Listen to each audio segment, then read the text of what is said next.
Boa tarde a cada um e a cada uma. É uma satisfação enorme recebê-los aqui. Esta é a nossa segunda reunião preparatória para a Assembleia que vai acontecer em março. O objetivo que temos aqui é da gente buscar elementos, subsídios, insumos para fortalecer a nossa compreensão das temáticas que serão tratadas na nossa próxima Assembleia. Uma dessas temáticas será a discussão sobre o retorno presencial e o ensino remoto emergencial. E sobre isso, a gente vai conversar hoje, de agora até às 19 horas, com a Andréia Mota. Ela é docente da fonoaudiologia e é integrante da Comissão de Monitoramento e Avaliação do Ensino Remoto Emergencial na UFMG. Nós vamos conversar também com a Gabriela Arsênio, que é estudante e que, da mesma forma, é integrante da Comissão de Monitoramento e Avaliação. Depois da Gabriela, a gente ouve as considerações do Luiz Antônio de Farias. Luiz Antônio é técnico administrativo no DAI e é integrante da mesma comissão, né? A Comissão de Monitoramento e Avaliação do Ensino Remoto Emergencial. A gente termina ouvindo a Jordana. Jordana é nossa colega, Jordana Reis, especialista em virologia, e atua no Departamento de Microbiologia, no ICB, também na UFMG. Né? Então, a ordem das falas será essa: cada uma das pessoas tem 10 minutos para a sua manifestação. Quando nós estivermos faltando 2 minutos, eu mostro a elas, tá? Que elas ainda têm 2 minutos para completar seu tempo. Encerradas as falas, a gente vai, então, para o momento da conversa em que todos os presentes podem e devem participar. A forma de participação é: você levanta a mão e, a partir disso, a partir de você ter levantado a mão, nós abrimos o microfone para que você possa fazer aí a sua consideração, seu questionamento, sua fala, sua concordância, enfim, sua manifestação, ok? Nas manifestações, a gente pede que os colegas sejam breves, né? E que para que a gente possa ter o máximo possível de pessoas fazendo suas questões e contribuindo aí para que a gente efetivamente fortaleça essa nossa compreensão sobre esse ponto que vai ser pauta na nossa próxima Assembleia. É importantíssimo para nós, do APU-BH, que vocês assinem a lista de presença, que está colocado o link aí no chat da nossa reunião. Tá? Então, vai ser uma satisfação muito grande para nós do APU-BH poder chamar aí a primeira pessoa que fala conosco, que é a Andréia. Andréia, seus 10 minutos, por gentileza. Agradeço desde já, tá? Em nome do APU-BH. E aí, quando eu falo em nome do APU-BH, eu falo em nome da diretoria e, né, dos filiados e filiadas que compõem o APU-BH. Ele não é apenas a sua diretoria, pelo menos é essa a concepção que temos de sindicato. Agradeço, em nome de todos, o aceite que vocês tiveram aí de forma imediata para estar conosco contribuindo. Tá? Muito agradecida, vamos lá. Andréia. Eu que agradeço o convite, boa tarde a todos e todas. Eu preciso só que alguém libere o compartilhamento de tela para mim, por gentileza. É a mesma que a Sirlene passou para mim, que eu passei para o Amadeus? Não, é a minha apresentação. Ok. Liberado. Ok, muito obrigada. Então, novamente, boa tarde a todos. Obrigada pelo convite, a oportunidade de estar aqui falando um pouquinho sobre o processo de monitoramento e avaliação, que foi, então, instituído pela Câmara de Graduação da Prograde, em uma parceria também com a participação da comissão própria de avaliação. Essa comissão, então, ela é formada por membros da Câmara de Graduação, por membros da CPA, e membros que são da FAI, né, com o seu conhecimento técnico, e somos docentes, estudantes e técnicos trabalhando juntos. O propósito que nós estabelecemos para o monitoramento e avaliação foi de produzir conhecimentos claros e objetivos sobre os avanços obtidos, as demandas e os desafios educacionais e os processos e contribuições que devem ser compartilhados, de modo que a gente possa conseguir gerar um ambiente de crescimento e desenvolvimento, servindo, então, de subsídio para uma ação que seja reflexiva e crítica, assumida coletivamente pela instituição. Na nossa proposta, nós estabelecemos 3 fases, né? Então, na fase 1, a gente já passou por ela, a gente já encerrou, a gente disparou a discussão para os colegiados e NDEs diretamente, que buscaram docentes, estudantes, os técnicos, né? E a intenção era disparar uma discussão sobre esse monitoramento nos cursos. E era também para que a gente pudesse ter dados para a criação de um instrumento que iria subsidiar a fase 2. Então, na fase 1, a gente usou um instrumento mais exploratório, bastante livre, com questões abertas, para que na fase 2, então, a gente pudesse construir um instrumento fechado. Na fase 2, o nosso objetivo foi sistematizar as informações sobre o ensino remoto emergencial no semestre de 2020/1, né? Então, foram criados os questionários para os estudantes, para os docentes, para os técnicos que fossem vinculados ao ensino. O foco da apresentação de hoje, de nós 3, é um recorte dos dados gerais, uma parte dessa fase 2, que são os dados dos questionários. Na fase 3, a gente ainda vai fazer a triangulação desses dados com os dados do relatório da Prograde e também dados da própria CPA. Então, o que a gente viu com o questionário dos docentes? Em relação ao perfil dos respondentes, nós tivemos a participação de em torno de 48% dos docentes da universidade, com representantes de todas as unidades acadêmicas. Em relação às plataformas mais utilizadas, foi indicado o Microsoft Teams, mas a gente tem outras também, e a gente sabe que não existe uma restrição, uma obrigatoriedade de uma plataforma específica para ser usada pelo docente, mas a maioria acabou aderindo ao Microsoft Teams mesmo.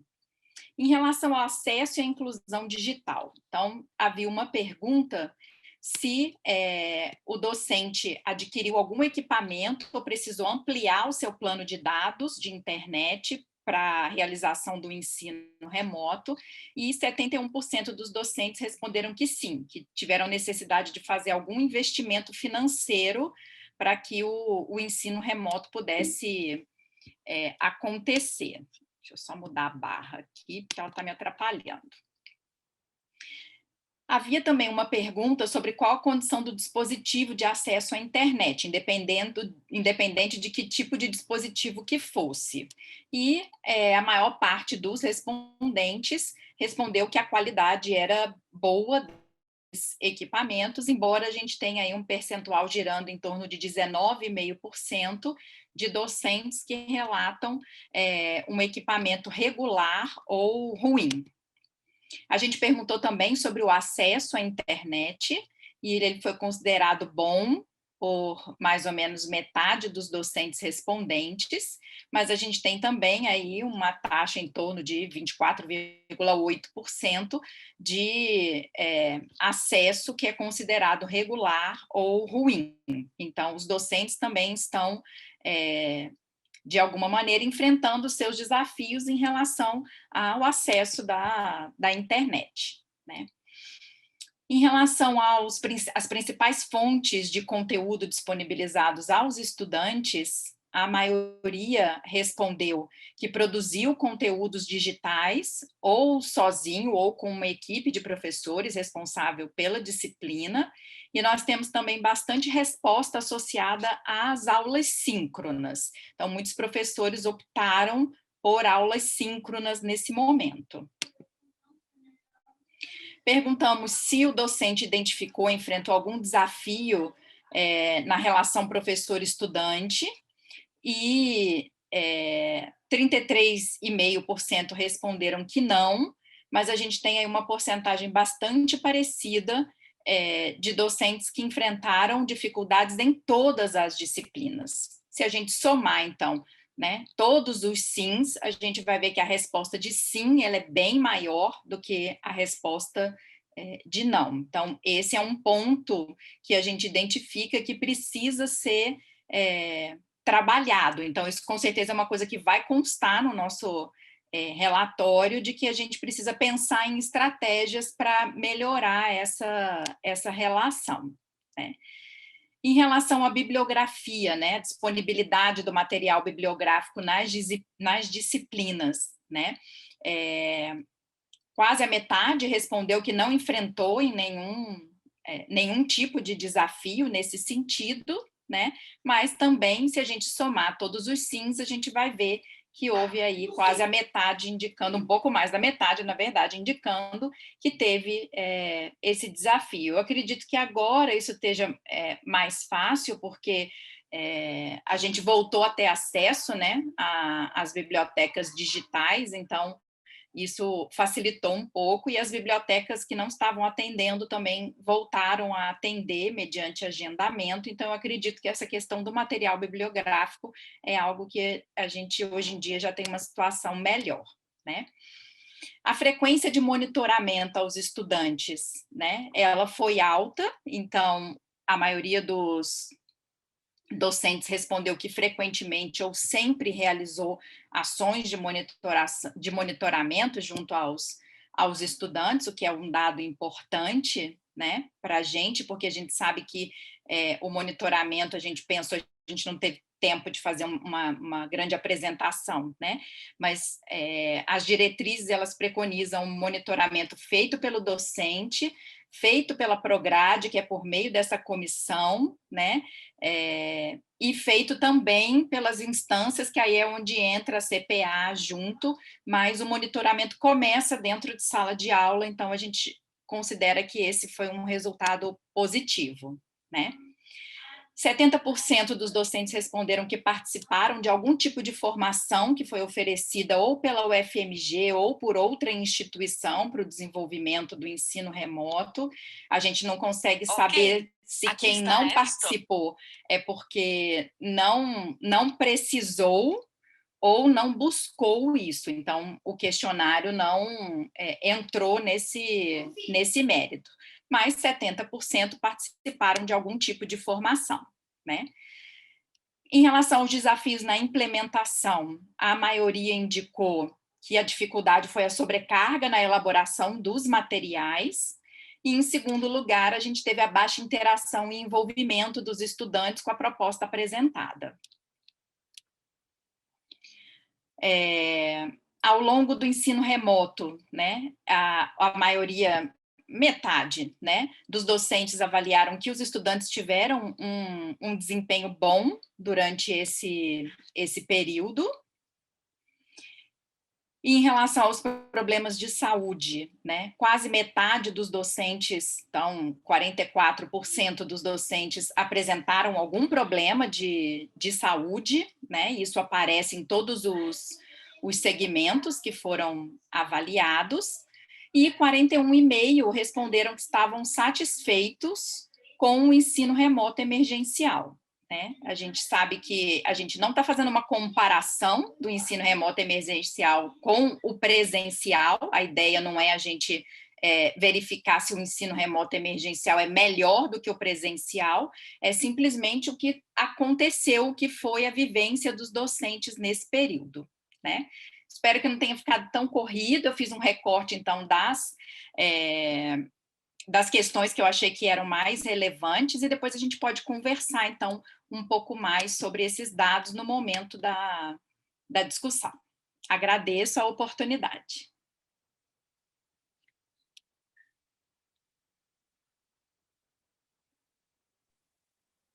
Eu é que agradeço muito, Andréia, muito mesmo, tá? Inclusive pelo rigor do tempo. Vamos lá.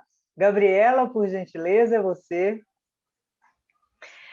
Boa tarde a todas e a todos. Eu sou Gabriela Arsênio, sou estudante do curso de teatro.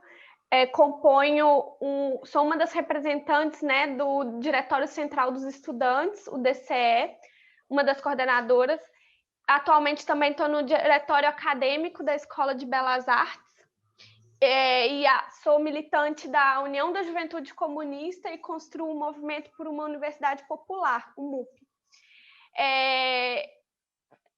Todo o trabalho da comissão de acompanhamento ele foi feito tendo representantes discentes na elaboração. Então, destacar a importância desse trabalho dos representantes discentes para garantir que o acompanhamento também fosse feito à luz das demandas e questões dos próprios estudantes. A Andréia já introduziu muito bem como foi feito o estudo, a elaboração do questionário, e vou pedir, por favor, que projetem a apresentação.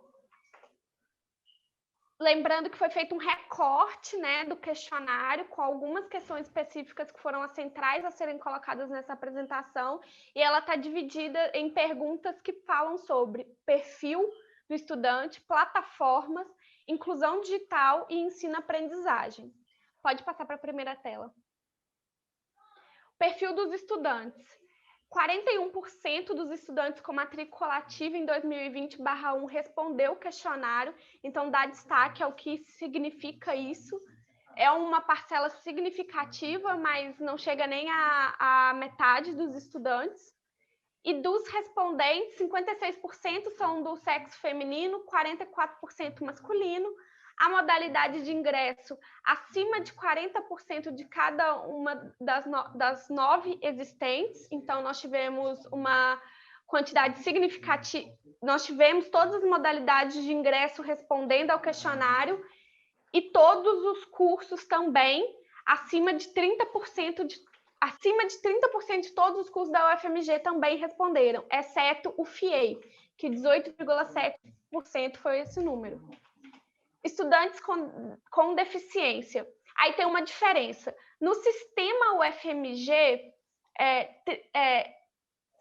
339 matrículas ativas de 2020/1 representam estudantes matriculados com deficiência, mas o questionário ele era de autodeclaração, então não necessariamente para responder que é um estudante com deficiência precisa ser um estudante que entrou pela modalidade de ensino e que está registrado no sistema da UFMG. Então, nós tivemos 255 autodeclarações no questionário. Aí, próximo slide, por favor. Trancamento. 14,9% respondentes trancaram pelo menos uma disciplina, fizeram trancamento parcial, e o sistema da UFMG nos indica que aproximadamente 15% dos estudantes trancaram. Então, é um número bem familiar entre os respondentes e o sistema da UFMG. Próximo, por favor. Plataformas. As plataformas mais utilizadas para atividades síncronas está sendo o Microsoft Teams, e sobre atendem suas necessidades específicas de aprendizagem, 73,2% afirmam que sim, que a plataforma Teams atende às necessidades específicas. Próximo, por favor. A navegabilidade do Moodle quanto plataforma para 14,8% é ótima, e boa, 47%, que é a maioria. E sobre os leitores de tela do Moodle, 27,5% afirmaram estar bom, 9,8% ótimo. E lembrando que a pergunta sobre leitores de tela no Moodle ela é relevante quando nós falamos da inclusão de alunos com deficiência para conseguir estarem habilitados a acessar o Moodle. Próximo. Inclusão digital. Você foi contemplado em algumas das chamadas para inclusão digital em geral ou inclusão digital tecnológica assistida? 74,6% disseram que não, porque não precisaram. Próximo. Aquisição de equipamento para o ensino remoto emergencial. 22,4% afirmaram precisar adquirir algum equipamento. Condição de dispositivo acesso de internet, 52,9% disseram que é bom. E a condição de acesso à internet, 59,4% também disse ser boa. Próximo, por favor. Processo de ensino-aprendizagem pergunta sobre acesso a materiais bibliográficos para a disciplina. 45,3% dos estudantes respondentes disseram que sim, em todas as disciplinas tiveram acesso a material bibliográfico. Lembrando que nós tivemos dificuldade de acesso nas bibliotecas, aos acervos, então daí a relevância para essa pergunta. Próximo, por favor. Essa é uma pergunta muito importante. Houve excesso de atividades e conteúdos considerando o tempo previsto para as disciplinas? 48% disseram que sim em algumas disciplinas. Próximo, por favor. Você identificou ou enfrentou algum desafio no que se refere à relação estudante-professor no ensino remoto? 39% disseram que não, 30,4% sim em poucas disciplinas, o que também é significativo. Próximo, por favor. Os métodos de avaliação das disciplinas foram adequados? Sim, em algumas disciplinas, 48,4%. 38,1% disseram que sim em todas as disciplinas. Então, também chamar atenção para essa informação. Próximo, por favor. Com relação ao tempo dedicado aos estudos, como tem sido o ensino remoto para você? 48,9% diz que tem dedicado mais tempo aos estudos, enquanto 23,6% diz que não mudou a quantidade, e 23,2%, que é bem semelhante ao anterior, diz que tem dedicado menos tempo aos estudos. Próximo, por favor.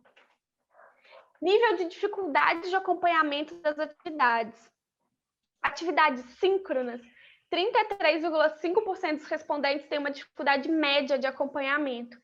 E assíncronas, 28,7% têm uma dificuldade baixa. Próximo, por favor. Essa aqui é um ponto que, para nós, do movimento estudantil, é uma pergunta muito central que merece ser dedicada a atenção a ela, que é: você teve algum problema de saúde durante a vivência do ensino remoto emergencial? 31,4% falaram que sim, saúde mental. 4,9% falaram que sim, saúde física. 12,2% disseram que sim em ambas. Então, 46,5% dos respondentes disseram que não, o que a gente mostra um número significativo de estudantes que, dentre as 3 alternativas, afirmaram que sim, tiveram algum problema de saúde durante a vivência do ensino remoto emergencial. Próximo, por favor. Você participou de ações de monitoramento do ensino remoto emergencial? 75,8% responderam que não.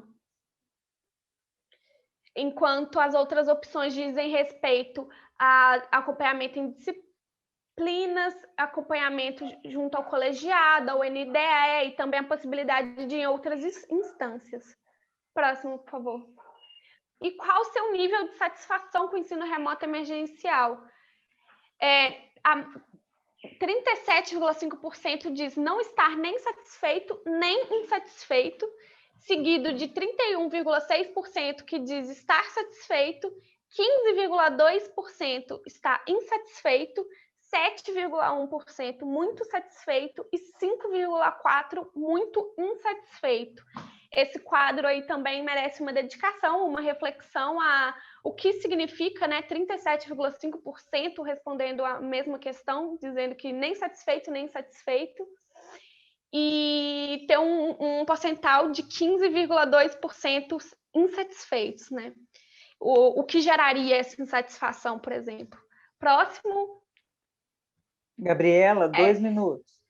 Só para concluir, é só essa parte do slide, então gostaria de chamar a atenção para isso, para a participação da demandas estudantis no acompanhamento, monitoramento e debate acerca do ensino remoto, e que esses dados sejam encarados de uma forma crítica, seja feita uma leitura crítica em cima desses dados, para o entendimento do que significa que 40% dos estudantes sejam os estudantes respondentes desses questionários, e o que significa os próprios números, os próprios dados em si. Lembrando que a comunidade tem acesso a esses questionários de forma mais completa, né? Mas aqui a gente realmente, como a Andrea falou, a gente tem que fazer uma exposição um pouco mais rápida, um pouco mais corrida. Mas eu gostaria de agradecer o espaço para a exposição, para a fala, e dizer que estamos sempre disponíveis para o debate, para o diálogo e para a conversa nesses momentos, que são extremamente importantes. Muito obrigada, gente.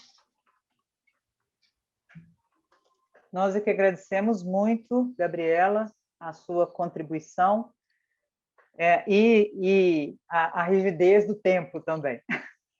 Vamos lá agora, Luiz Antônio, são seus os próximos 10 minutos. Agradecemos sua participação conosco. Boa noite, pessoal. Estão me ouvindo? Sim, estamos.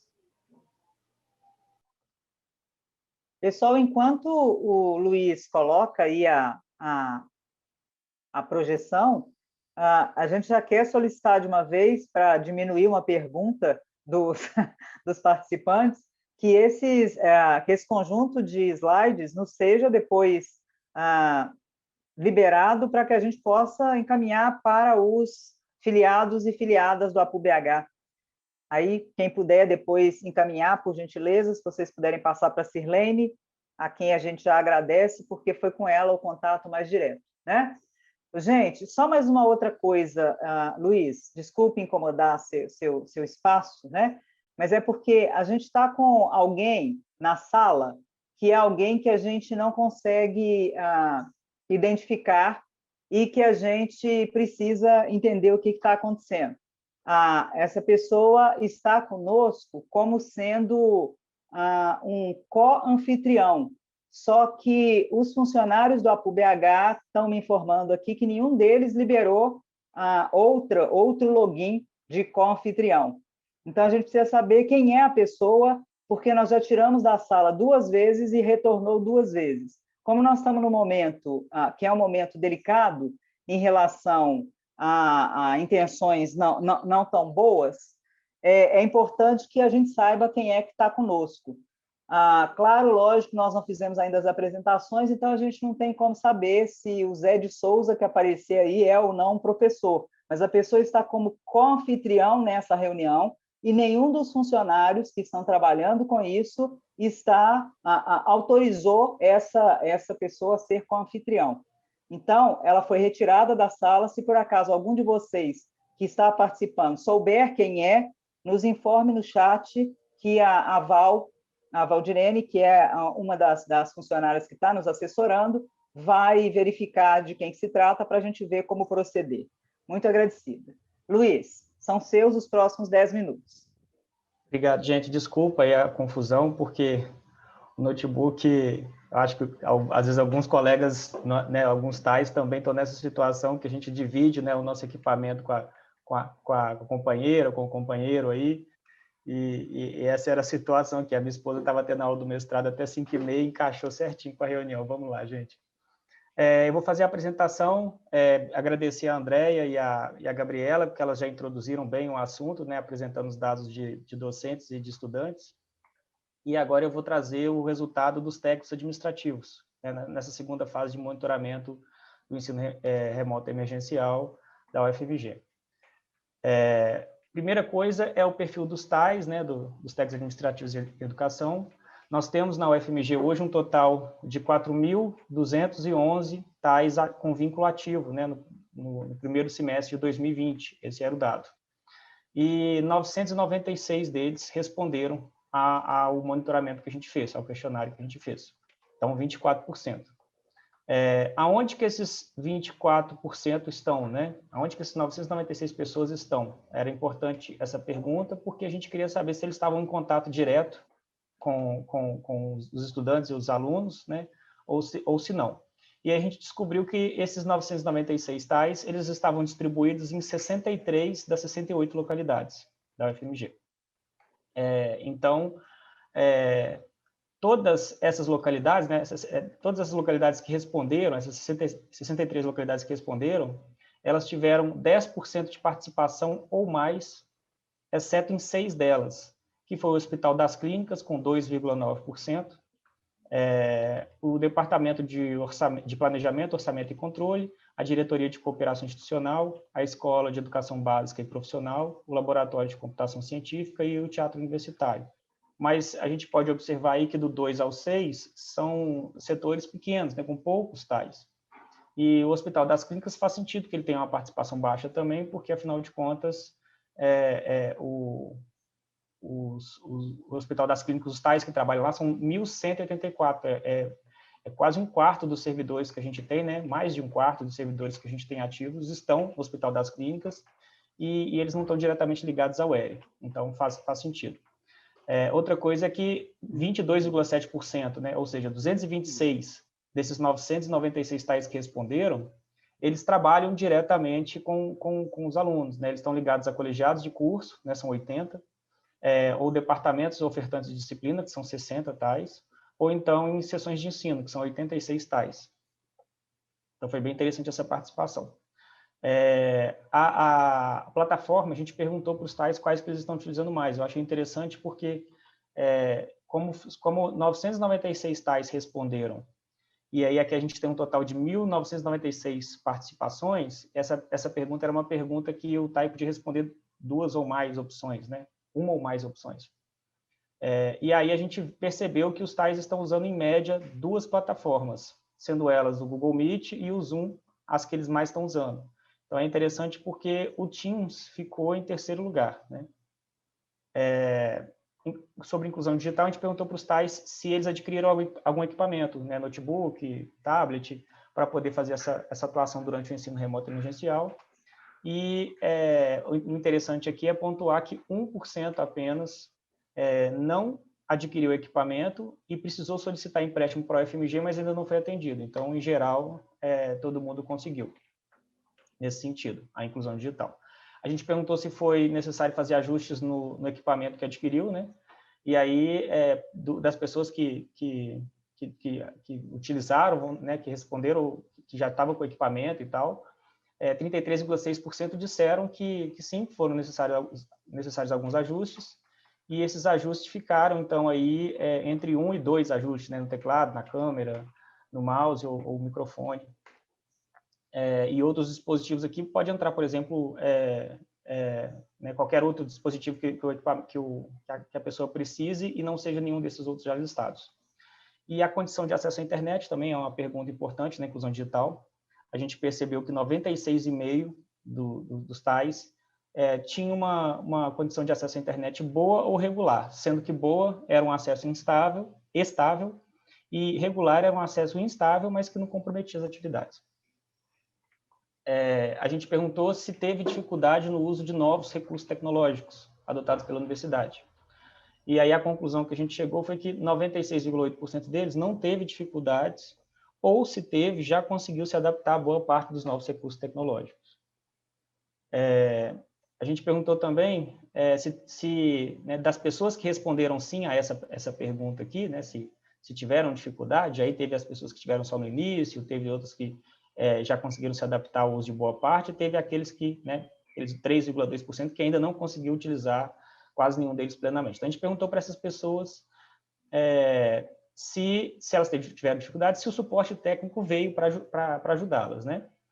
E das 612 pessoas que relataram dificuldades, em 84 casos, o suporte não resolveu plenamente ou não deu retorno. Então, é um número que já não é tão pequeno, seria interessante dar um enfoque nisso aqui. A comunicação interna, a gente perguntou se os tais tiveram dificuldades de comunicação com professores ou estudantes. 13,6% né, reclamaram dessa comunicação, que é mais truncada mesmo quando ela fica só virtual, né?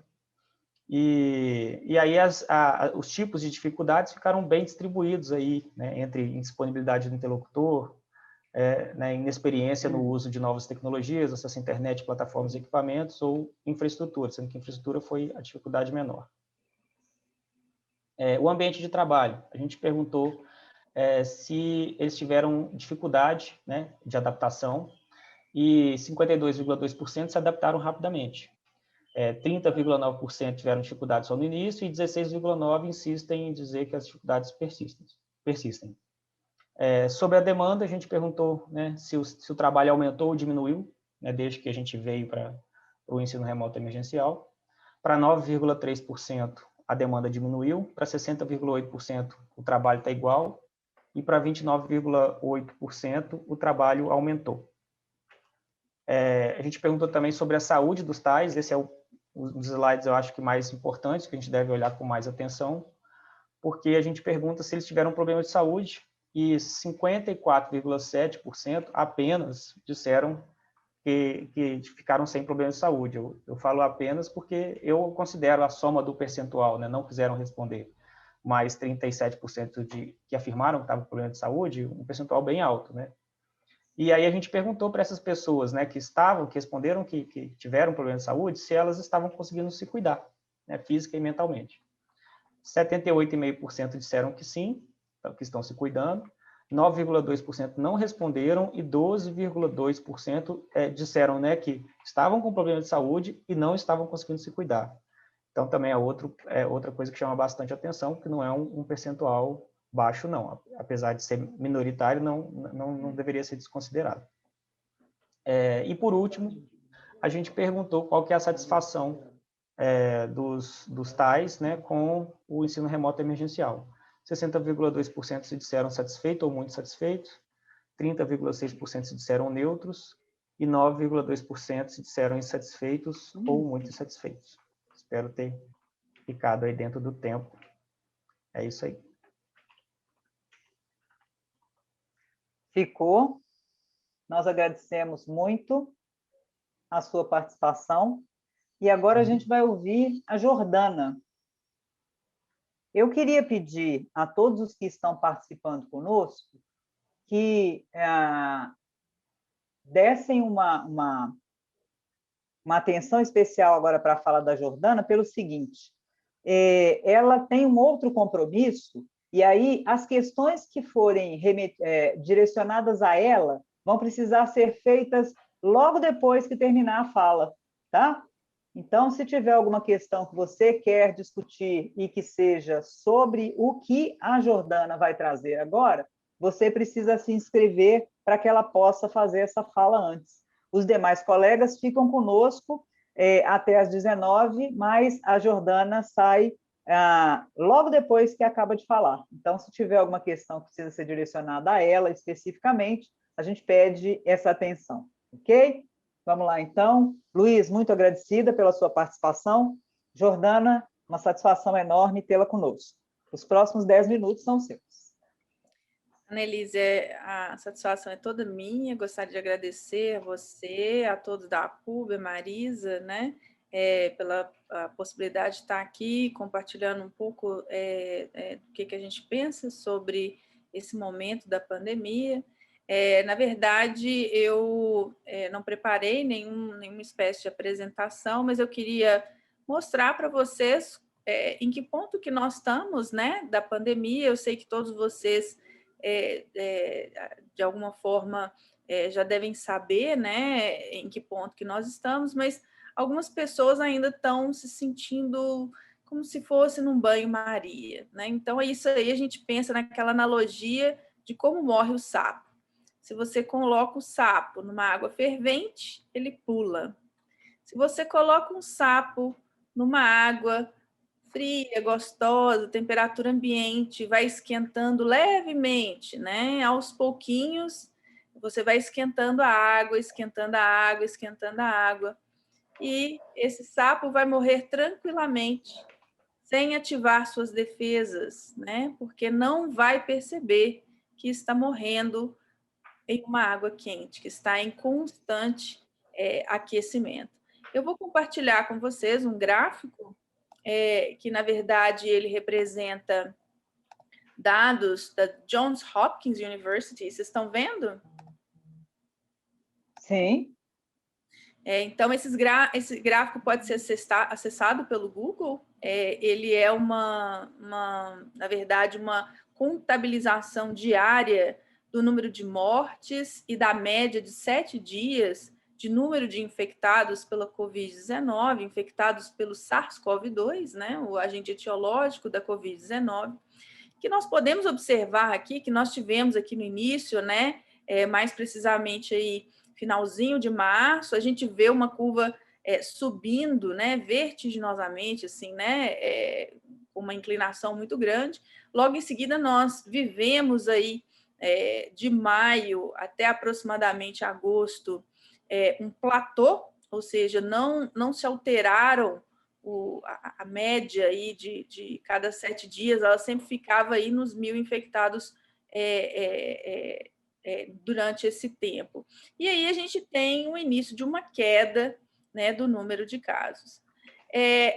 A princípio, a gente poderia chamar isso aqui de uma primeira onda, embora alguns cientistas acreditam que a gente nunca saiu da primeira onda. Mas a gente teve uma redução drástica do número de casos e, obviamente, no final do ano, a gente teve um aumento desses números de casos novamente, e nos apresentamos aqui, né, em fevereiro, né, obviamente nós já estamos bem mais avançados em fevereiro, a gente já teve uma queda, uma pequena queda no número de casos, no entanto, a gente ainda pode considerar que a gente está exatamente como nós estávamos aí no nosso platô, que durou aí de maio até agosto. Tá?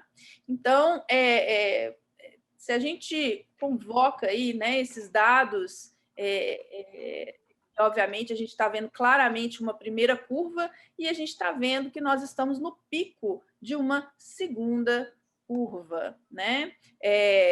Isso vai ser, obviamente, revisado retrospectivamente no futuro, se nós estamos numa primeira onda, se nós nunca saímos da primeira onda, se nós estamos na segunda onda, mas o que os dados estão mostrando para a gente é que a gente está realmente no pico de uma segunda onda e que, conforme a primeira, apresenta uma característica de platô, né? Então, o que está mostrando para a gente é que, em relação ao retorno às aulas, e aí, obviamente, eu, como a Annalise me apresentou, eu sou virologista de formação, sou professora do Departamento de Microbiologia, aqui do Instituto de Ciências Biológicas, da UFMG. Eu também participo do Comitê Interno de Biossegurança do ICB para o enfrentamento da Covid-19, mas aqui aí eu dou a minha opinião, e a minha opinião com os meus conhecimentos em virologia é de que a gente agora está num momento muito crítico ainda da pandemia, né?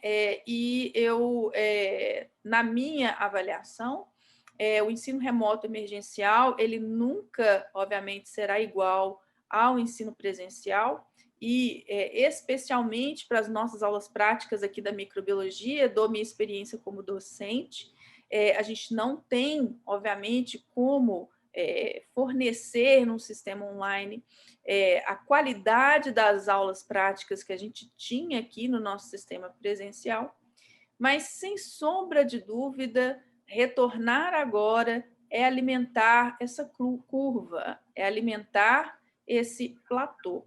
Então, eu venho aqui e, obviamente, eu fico muito feliz de ter visto, né, todos os dados apresentados aí pela Andréa, pela Gabriela e pelo Luiz. Eu fico muito feliz de ver esses resultados. Na minha visão, isso demonstra, né, que está havendo um monitoramento em cada um dos grupos de indivíduos aqui da UFMG.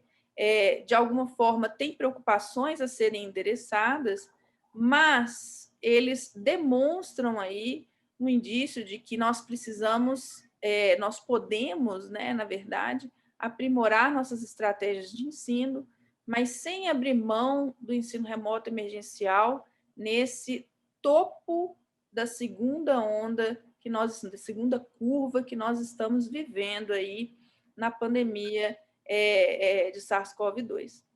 Bom, eu vou ficar à disposição para vocês perguntarem, né? E se vocês tiverem qualquer dúvida em relação ao que eu falei, mas basicamente eu vim aqui, um convite do Ricardo de Souza, meu marido, né? Que é membro aí da PUB, professor também da Faculdade de Letras da UFMG, professor titular. Então, eu vim a convite dele para poder manifestar a minha opinião.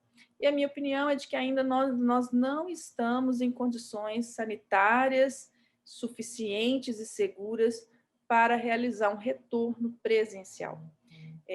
Então, fica aí o lembrete de que eu não estou aqui representando, né, as comissões de biossegurança das quais eu pertenço.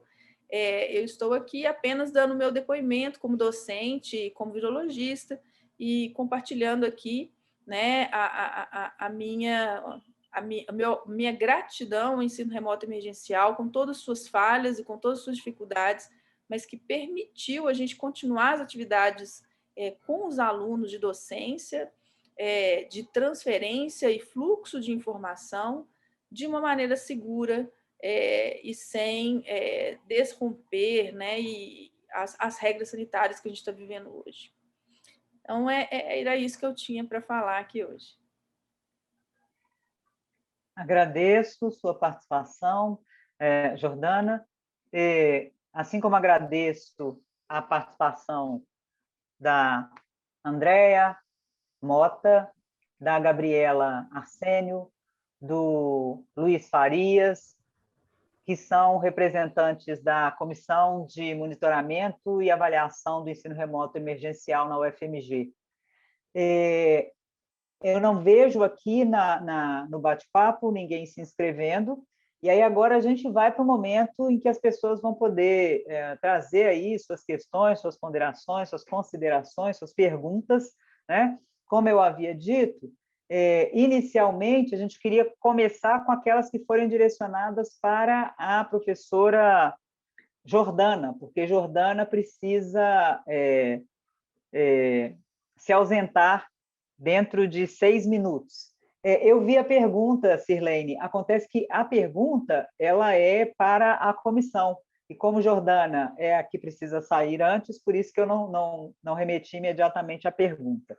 Não sei se todos os convidados estão conseguindo acessar o chat, mas a pergunta para a comissão, e aí vocês já podem se preparar para responder depois, gostaria de saber quantos professores adoeceram e morreram em função do Covid na UFMG.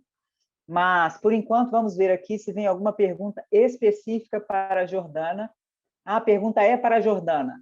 Tá, ok. Jordana, a pergunta, segundo a professora que faz, que é a professora Estela, é para você. Só um minutinho, Jordana. Como a pergunta é para você, Amadeus, por gentileza, a professora Jordana, a professora Estela está se inscrevendo, é melhor que ela mesma faça a pergunta. Eu entendi que a pergunta era para a comissão. Eu agradeço a pergunta, professora Estela. Eu acredito que o pessoal que está diretamente ligado ao monitoramento da Covid-19 vai saber responder melhor em relação a esses dados.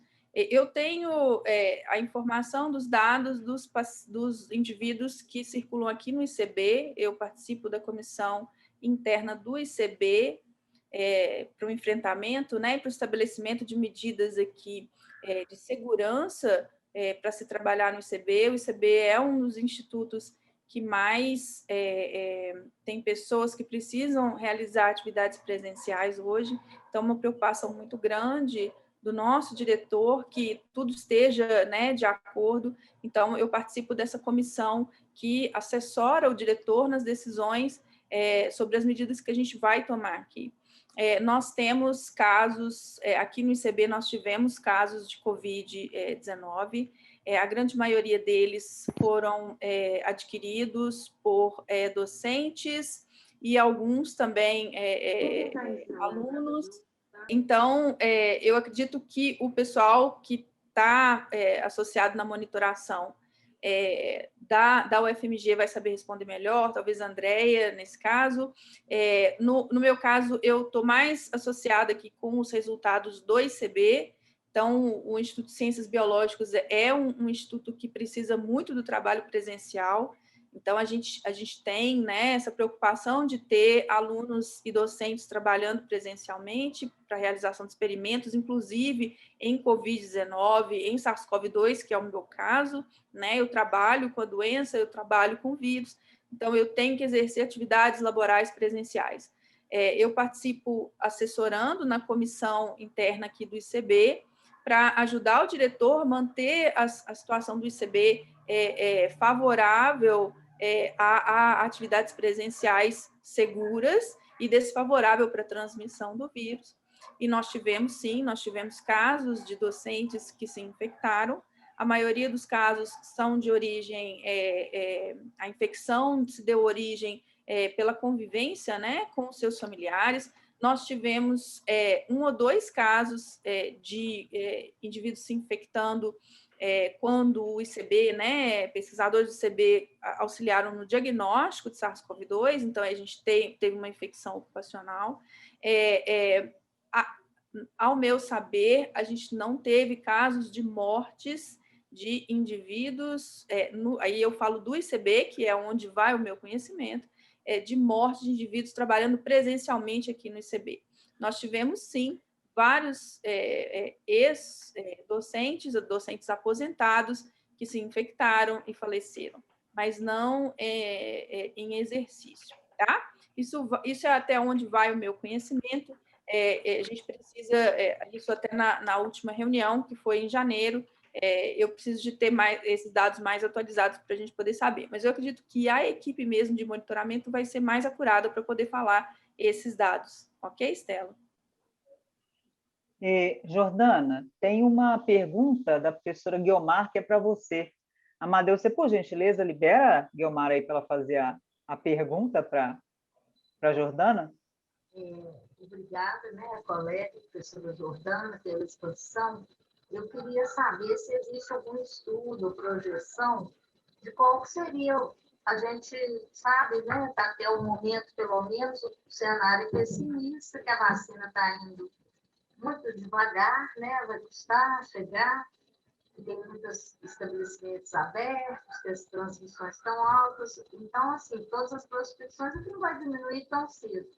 Existe alguma projeção, se existe um percentual, algum estudo indicando qual seria o percentual assim, seguro que desse para realizar alguma coisa presencial no campus, ou se não existe percentual e não tem a menor possibilidade. Estou perguntando isso em função que muitos estudos estão apontando adoecimento mental, muito ligado à falta desse contato presencial. Então, estou falando nem de atividades laboratórias, assim, se a universidade conseguiria fazer alguma coisa híbrida para receber pequenos grupos, ou se não existe nada nessa direção.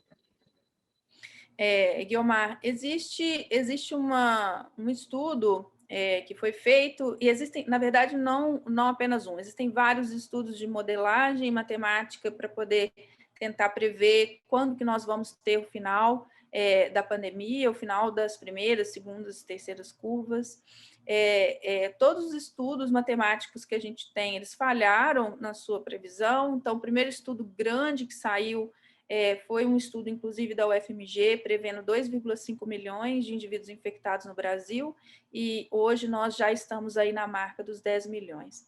Então, a gente tem severos problemas, graves problemas com os modelos matemáticos que a gente tem, porque o SARS-CoV-2 ele é um vírus diferenciado do que a gente tem e que a gente conhece, né?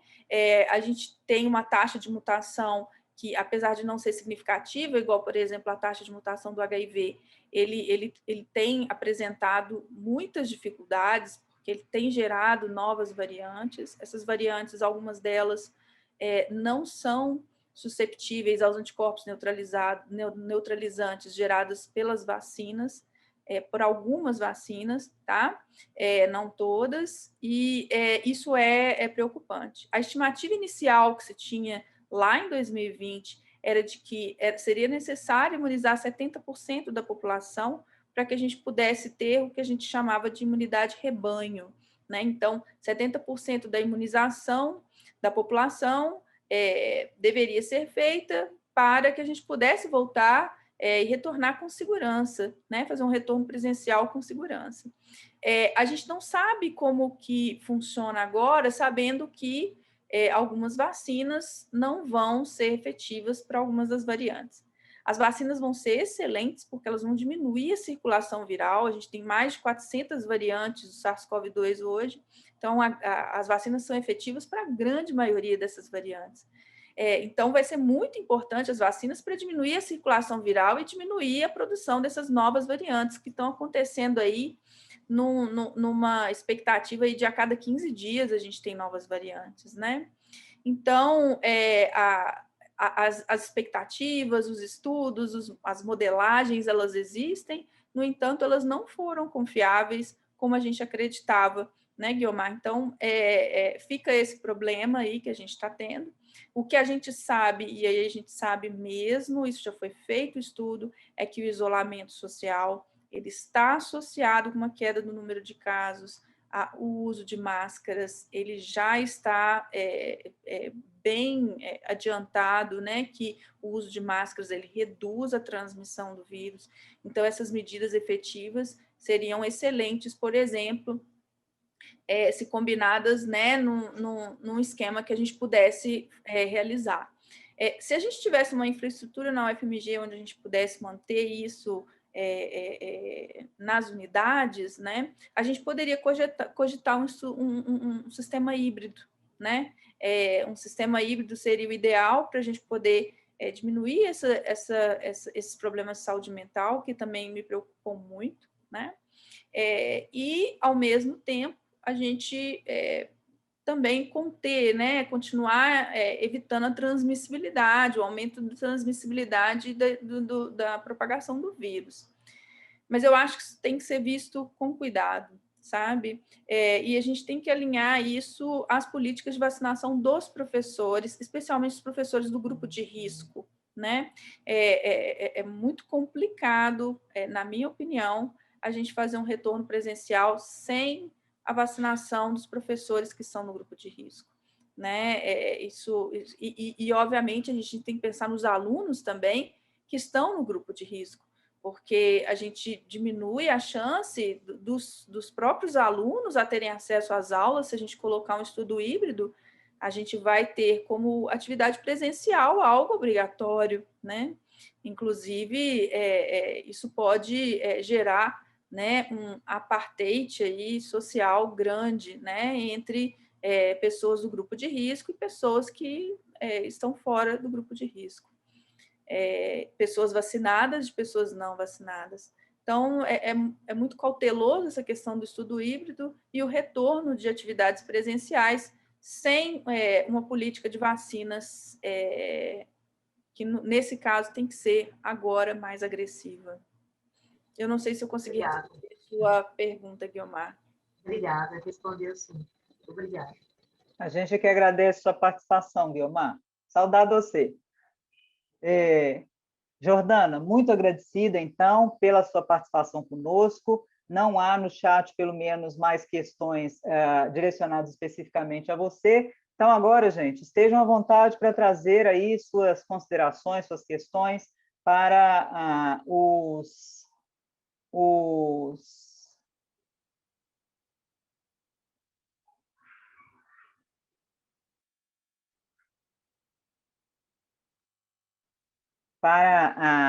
membros da comissão de monitoramento que estão conosco aqui. Mais alguém quer se manifestar? A professora Estela havia pedido para falar. É só com a Jordana. Estela, quer trazer mais alguma contribuição?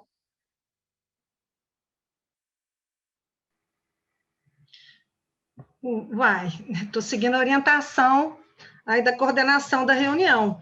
Agradecendo muito a Jordana, né, que já deu uma direção para a pergunta que eu fiz, mas eu gostaria de conversar sobre a apresentação que nós vimos agora, Annalise. É possível? Sim, por gentileza. Sim, com certeza. Eu queria... Quem mais quiser, gente, vá colocando aí os nomes no chat, tá? Obrigada. Quantos minutos eu tenho, Analise, por gentileza?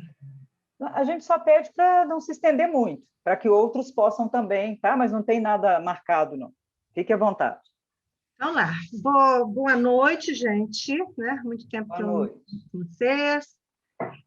Queria agradecer muito. É a segunda vez que eu assisto essa apresentação. Achei muito legal. Fiquei muito impressionada, realmente, com os dados também que Jordana apresentou para nós. Pessoal, eu só vou pedir licença que eu tenho que me retirar agora. Eu tenho uma outra atividade acadêmica. Desculpe interromper, Estela. Muito obrigada pela oportunidade e espero que a discussão seja muito profícua. Muito obrigada a todos pelas apresentações. Obrigada, Nós é que Jordana. agradecemos. Obrigada. Tchau, Jordana. Tchau. Então, Ela pode ir. Voltando aqui, eu fiquei bastante, né, acompanhei, fiquei bastante impressionada com os dados que foram apresentados. Fiquei impressionada, primeiro, com, né, as perguntas, né, colaboração das perguntas, porque elas têm nuances, elas são, né, fiquei com curiosidade, assim, do ponto de vista metodológico, como é que elas foram construídas, né, uma vez que são perguntas diferentes, e eu queria saber se já tem alguma informação no que diz respeito à comparação, né? Como é que são esses elementos comparativos para a gente poder entender o que está acontecendo com a nossa comunidade, né? O que a gente pode comparar entre tais professores, estudantes, docentes, de modo que a gente possa ter uma visão mais integrada, sabe? Mas queria comentar que tem dois conjuntos de dados que me impactaram assim particularmente, sabe? Primeiro, que é o que a tabela 9, que a professora Andréia apresentou para nós, o colega, que você identificou algum desafio no que se refere à relação professor-estudante no ERE, no ensino remoto emergencial? E aí, tem um dado que é muito impressionante, que é um dado que apenas 33% dos professores não apresentaram dificuldades, né? Outros, quase 1.150 professores apresentaram dificuldades, né? Então, queria saber se tem alguma consequência, um aprofundamento relativo a essas dificuldades. Esse é um primeiro aspecto que já denota para nós uma dimensão muito importante, que é uma dimensão da nossa dinâmica, né? Uma dimensão coletiva, que eu acho que é extremamente importante e que talvez possa se associar a uma outra slide que que realmente chocante, que são relativos aos desafios, enfrentou desafios na implementação do ERE, não é esse que eu quero falar, não, é esse aqui, sobre algum problema de saúde. Eu fiquei, assim, estranhei o destaque que foi feito na resposta não, porque ela projeta a gente em 56% sem parâmetro, porque essa é uma pergunta muito importante, porque, na verdade, nós temos assim, mais de 600 professores de um quadro, imaginando que o nosso quadro funcional tem aí cerca de 3.200 professores, então nós temos uma massa de professores extremamente significativa do ponto de vista numérico e estatístico, que sinaliza problemas. E eu estou impressionada particularmente com os problemas relativos ao tópico da saúde mental, porque ele quase dobrou, né? E a gente sabe que existe um registro insuficiente, né, do DAST, dos problemas relativos à saúde e saúde mental de professores. Os professores geralmente não registram, né, as ocorrências. E nesse caso, então, assim, me surgiu uma dúvida: será que isso aqui, a gente está olhando para um cenário que já existia antes? Será que nós estamos olhando para um cenário que foi configurado pelo ERE, né? e se esse dado do ERE tem a ver com aquele outro dado que eu discuti, que diz respeito às condições laborais de uma parte enorme de professores que tiveram problemas com conexão, com a internet, uma parte enorme de professores que teve que comprar equipamento, isso não significa que tiveram que comprar equipamento no primeiro dia, né? Essa compra de equipamentos, eu imagino que ela tem, ao longo de um ano, ela está se configurando. Eu mesma comprei molde, comprei um monte de equipamento, assim, na medida que a minha necessidade foi ficando cada vez mais gritante, né? Mas, então, eu queria pensar como é que vocês estão lidando com os parâmetros para analisar esses dados estatísticos. Porque a análise do ponto de vista de a maioria, a minoria, me deixou assim com muitas dúvidas, assim, e em alguns casos bastante insatisfeita. Porque como é que a gente analisa isso? Como é que a gente tira disso uma atitude, né, uma avaliação positiva? Né, quando a gente tem assim, 1/3, 40%, de 50% de professores sinalizando dificuldades tão grandes, né? Assim, então, eu queria compartilhar com vocês essas preocupações e agradecer a oportunidade de diálogo. É isso. Anotei aqui as perguntas dela e agradeço as suas colocações e a oportunidade da gente conversar, né, sobre essas questões. Uma coisa que a gente discute na comissão é que, assim, você questionou em relação, assim, quais são os parâmetros para análise desses dados, né?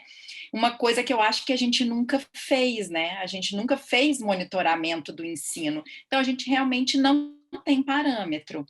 Então, assim, eu acho que a gente tem que começar a pensar o que fica de bom do ensino remoto, né? Porque, como a gente viu, a gente ainda vai ter que migrar para um ensino híbrido para depois chegar no ensino presencial, ou talvez será que a gente vai direto para o presencial? A gente não tem muita noção hoje do que vai acontecer com o nosso futuro, né? E só um minutinho, gente, porque a questão do ensino remoto é isso. O meu cachorro pegou uma garrafa e é um barulho terrível. Só um minuto, que é um filhote, eu preciso...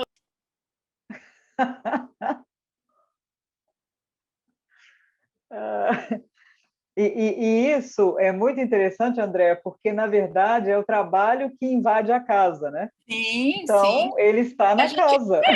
E a gente tem que estar, né, assim, até com tranquilidade para passar por essas situações. Então, a gente passa, os estudantes passam, então, estamos todos, nesse sentido, estamos todos no mesmo barco. Né? Então, assim, a gente tem discutido porque a gente realmente não tem parâmetros para poder comparar, porque a gente nunca fez monitoramento do ensino presencial, por isso até que a gente fala que a gente não está avaliando, comparando o ensino remoto com o ensino presencial, porque a gente não tem a avaliação mesmo do ensino presencial, então eu acho que isso é uma coisa importante para a instituição pensar, né? Refletir sobre isso. Eu acho que a gente aprendeu muito nesse período e esse aspecto do monitoramento, particularmente para mim, foi um aprendizado muito, muito grande, assim, da necessidade da gente fazer isso de uma forma frequente e sistematizada junto aos estudantes. Eu até fazia na metade do semestre, no final do semestre, mas eu vi que eu preciso de muito mais do que isso para que a minha disciplina funcione, né? Então, realmente, assim, comparações a gente não tem, né? As perguntas foram construídas muito em cima da fase 1. Então, a fase 1 é que a gente chamou de fase exploratória. Então, a gente encaminhou um questionário aberto para os colegiados e NDEs responderem, e aí veio muita coisa. E isso, outra questão. Filho, Lucas? Ok. Então, tem o cachorro, tem o filho, tem, né, toda a configuração familiar. Então, assim, você falando, né, que muitas pessoas, a gente pegar a tabela 9, né, que, assim, tem as dificuldades, né, que tipo de dificuldades que acontecem, isso surgiu muito nessa fase 1. E a gente considerou essa fase 1 ela muito importante porque ela é local no curso. E isso a gente viu, assim, a gente tem visto nas discussões da comissão, assim, como que os cursos são realmente muito diferentes. Então, eu sou da Fono, eu estou dentro da Faculdade de Medicina, e aí a gente tem 3 cursos só dentro da Faculdade de Medicina, mas são 3 universos completamente diferentes. Então, existe muita discussão que ela vai precisar ser conduzida dentro de cada curso, porque cada curso tem a sua potencialidade e a sua fragilidade. Então, eu acho que docentes, estudantes, técnicos precisam se unir dentro dos cursos para conseguir fazer a discussão e a construção de um espaço de ensino o melhor possível, né? Então, a gente não teve muito detalhamento nessa fase, porque o volume de respostas era muito grande, a gente não conseguiria trabalhar com questões abertas nessa fase, né? E até o tempo hábil para a gente poder conseguir analisar esses dados, então foi realmente um instrumento apenas fechado, mas a riqueza da fase 1 ela é muito grande, então ela trouxe dados muito importantes para a gente, e aí cada curso tem essa reflexão, porque a fase 1 foi o que cada curso encaminhou para a nossa comissão, né? Você colocou o destaque no não, a gente discutiu muito essas coisas, a gente só pensou em fazer, né, assim, o apontamento do que é mais frequente, então mais frequente foi o não adoecimento, mas como eu falei na apresentação, se a gente somar todos os adoecimentos que aconteceram, a gente não pode fechar os olhos para isso, né?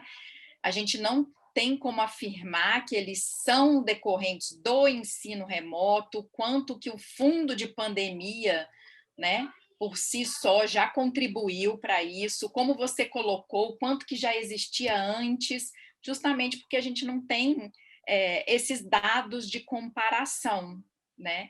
E aí que a gente vê assim, quanto tempo que a gente perdeu com uma possibilidade de monitorar de forma mais ampla, né, o ensino, e que a gente não fez, mas tudo em tempo de aprender e de modificar. Eu acho que essa, com certeza, é uma das considerações que a comissão vai fazer. A comissão ela é assessora, né? Ela não tem nenhum poder deliberativo, nem nada disso. Então, o que a gente vai apresentar são algumas sugestões frente aos dados que a gente está vendo, né?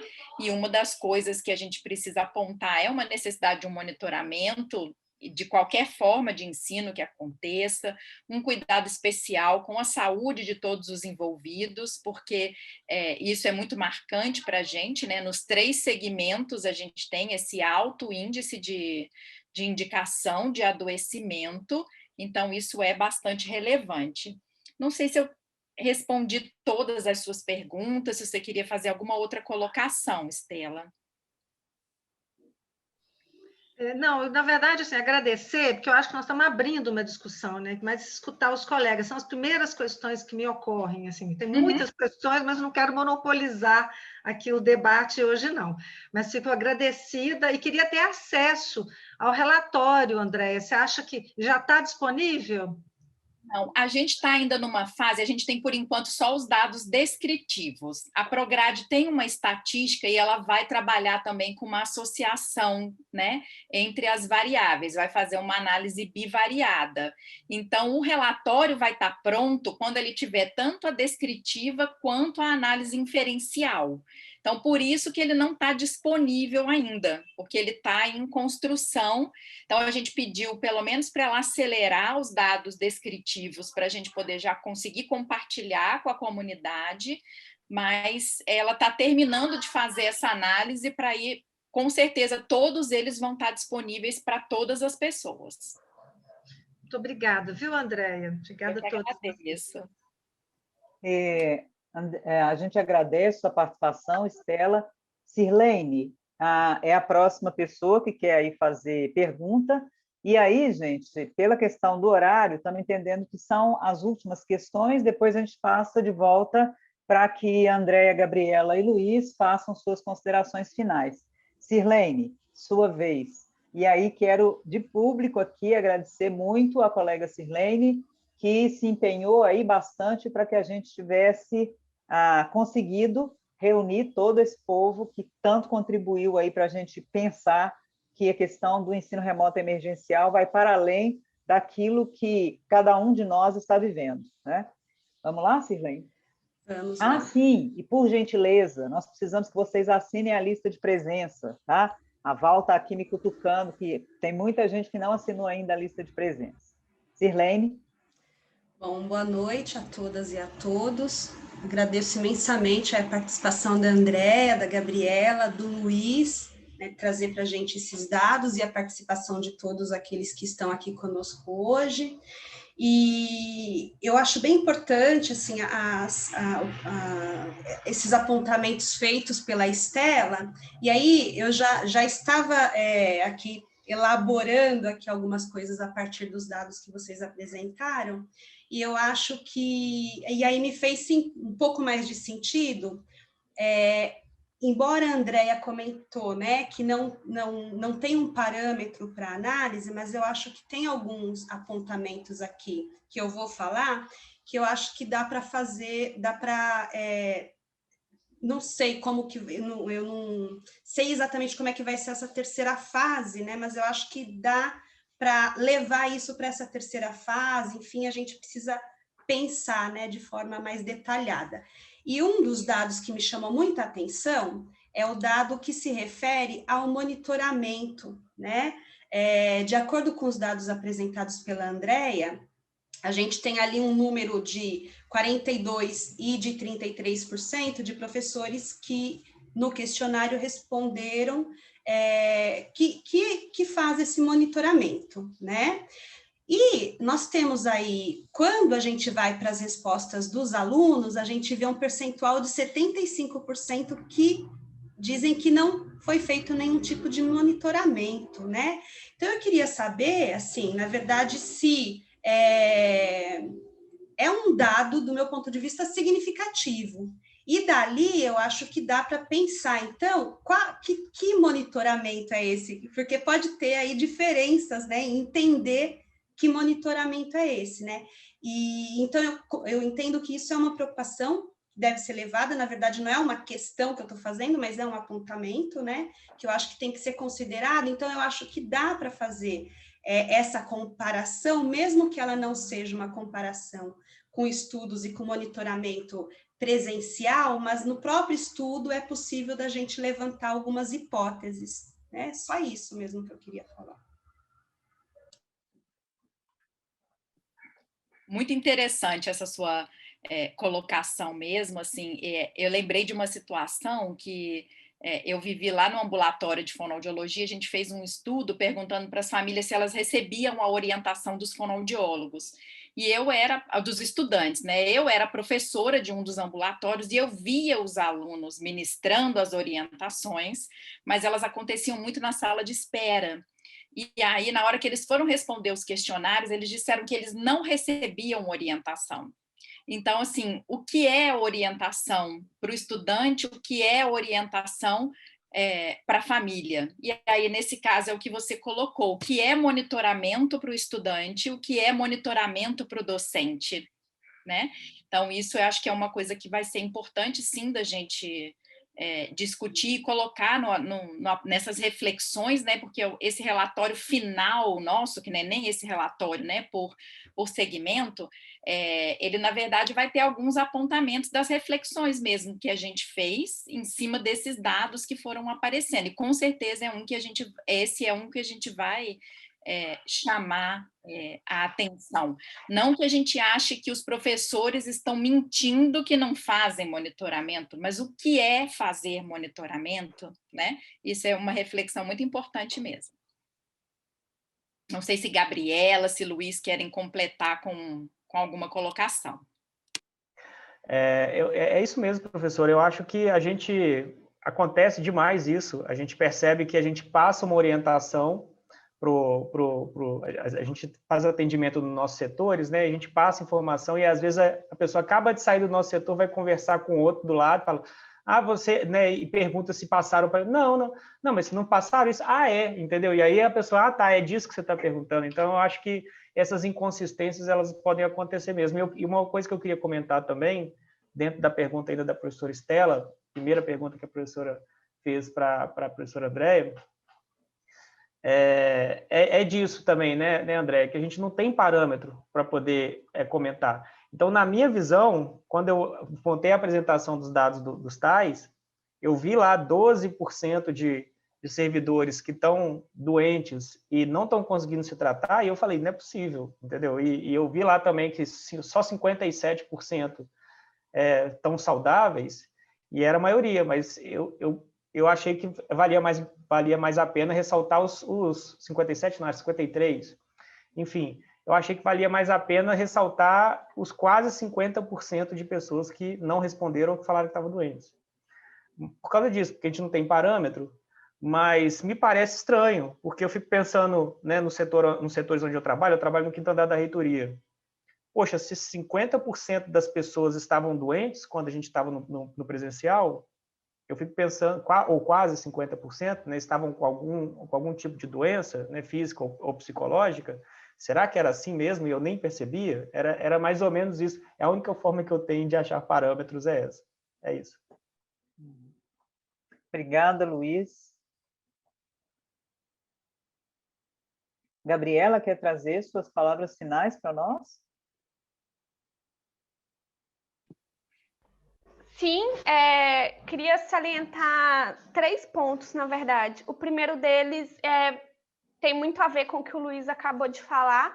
O ensino remoto escancarou problemas da universidade que já existiam no ensino presencial, e nós vimos a necessidade de eles serem encarados, claro que de uma outra perspectiva, mas para fazer com que o ensino remoto funcionasse e existisse. Porque a realidade presencial muitas vezes conseguia passar por cima desses problemas para manter um funcionamento pleno, e no ensino remoto, por ser outra abordagem, acabaram sendo escancarados esses problemas.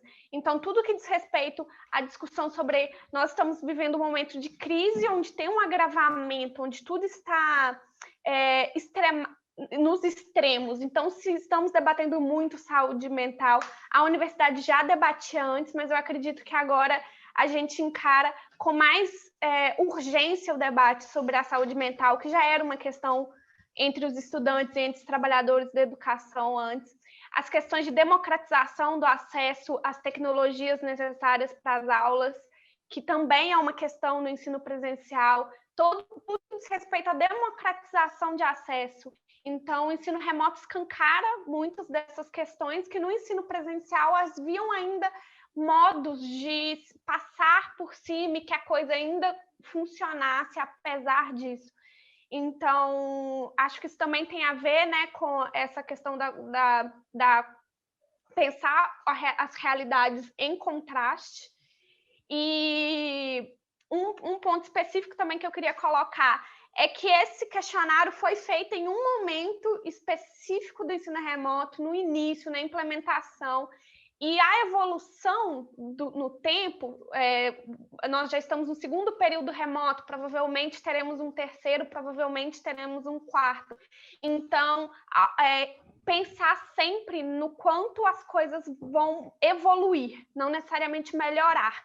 Então, algumas questões críticas podem se tornar ainda mais críticas com a persistência do ensino remoto, e algumas questões problemáticas podem vir a ser melhoradas com se adquirir experiência, né? Então, é sempre importante a gente ter isso em perspectiva também. E, por fim, colocar que nós, do Movimento por uma Universidade Popular, nós fazemos uma crítica séria ao ensino remoto, no sentido de apontar sempre as fragilidades, os problemas, os erros, e fazer o entendimento de onde ele se localiza, o que precisa para ele ser feito, denunciar o que precisa ser denunciado, e que esse trabalho é uma constante, porque, como eu disse, as coisas evoluem, não necessariamente melhoram, mas é sempre importante pensar uma avaliação do ensino remoto emergencial que não seja feito em detrimento de forçar um retorno presencial irresponsável. Então, retorno presencial nesse momento, na nossa leitura, é inviável. Nós estamos o Brasil voltou a registrar o maior número de contaminações desde o início da pandemia. Assim, de óbitos, não tenho certeza se também posso estar errada, mas acredito que óbitos também está nos maiores números desde o início da pandemia. Então, é necessário fazer essa crítica, é necessário para garantir o acesso ao ensino do estudante, para garantir o acesso às condições dignas de trabalho aos trabalhadores, mas sempre pensando os percalços de que isso não pode significar um retorno irresponsável sendo forçado aí. E, no mais, agradecer ao espaço, agradecer a todos e todas que compuseram, agradecer as contribuições na forma de perguntas e comentários, e dizer que estamos, nós do Movimento para uma Universidade Popular, nós do DCE, estamos sempre à disposição para construir esses espaços e para manter o diálogo entre trabalhadores e estudantes. Obrigada, gente. Nós é que agradecemos, Gabriela, muito agradecidos mesmo. Andréa, você quer fazer sua fala de despedida? Novamente agradecer a possibilidade de estar aqui, né? Não temos respostas, não temos dizer o que fazer ou não fazer, mas eu acho que, assim, pelo menos individualmente, eu não digo em nome da comissão, eu acho que a palavra de ordem é a comunicação, né? Então, eu, como trabalho com os distúrbios da comunicação humana, não poderia deixar de falar da comunicação, que eu acho que é a melhor forma da gente conseguir construir um momento mais saudável possível para todos nós. Então, é a comunicação com o estudante, é a comunicação com o técnico, é a comunicação com os outros docentes. Então, a gente tem visto que tem grupos criando, assim, redes de apoio que têm sido muito importantes para esse momento de ensino remoto. A gente não sabe quanto tempo a gente vai ficar nisso ainda, a gente não sabe como que a gente vai conseguir sair disso, como que vai ser, né, voltar para o presencial. A gente sabe que a gente vai voltar, a gente não está trabalhando numa perspectiva de ficar, né, nós não estamos em EAD, nós estamos em ensino remoto emergencial, só que esse emergencial está durando muito mais do que a gente imaginava, né? Então, eu acho que a gente precisa de comunicação entre todos, para que a gente faça isso dar certo. No começo, quando eu me dei conta de que ia ter que haver ensino emergencial, a primeira coisa que eu pensei assim, não vai dar certo, né? Não tem condição disso dar certo, né? E aí eu fui parando para pensar, não, o discurso tem que ser outro. Eu vou fazer isso dar certo, eu vou fazer isso funcionar da melhor maneira possível. O ideal, longe do ideal, o ideal é o presencial, mas eu me responsabilizei por fazer nas minhas disciplinas que tudo acontecesse da melhor maneira possível. Então, eu acho que o diálogo é o caminho para isso, para que a gente consiga ter um sucesso e uma melhor qualidade de vida enquanto a gente não consegue retornar para o presencial. Muito obrigada. Mais uma vez, em nome do APU-BH, e repetindo que o APU-BH somos nós, diretoria, e cada um e cada uma de nós, filiados,